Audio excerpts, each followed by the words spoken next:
編み物したい。でも、編み図、わからない。そんなあなた、今から私が編み図の読み方をお教えします。まずは鎖編み。この米粒みたいな形。編むにつれ、右に一つずつ記号が増えます。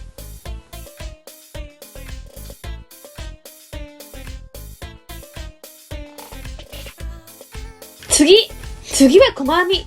ですが、細編みの前に立ち上がりをすることが多いです。立ち上がりとは、細編み1目目から綺麗に高さを出すためにする鎖編みです。この編み図はこのようにお米が縦になります。この後ようやく細編み1段目が始まります。細編みの編み図は×か十字のことが多いです。この細編み1段目は編むにつれ左に記号が増えていきます。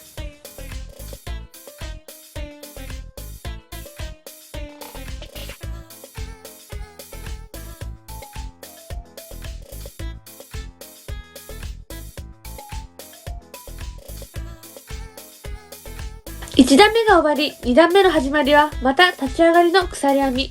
お米が縦です。2段目の細編みは編むにつれ右に記号が増えていきます。つまり、奇数段は左に、偶数段は右に記号が進んでいきます。最初に編んだ鎖編みは作り目といって1段目にはなりません。1段目の土台作りと思ってください。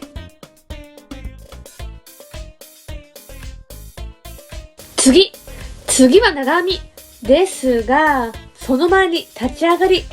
長編みは高さがあるので、立ち上がりの鎖編みが2目か3目が多いです。私は2目でいきます。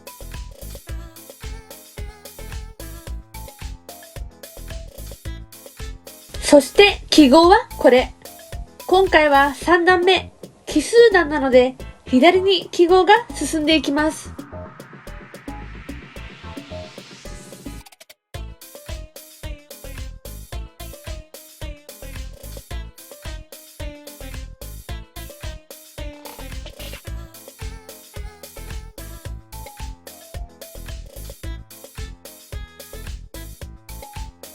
今回はここまで。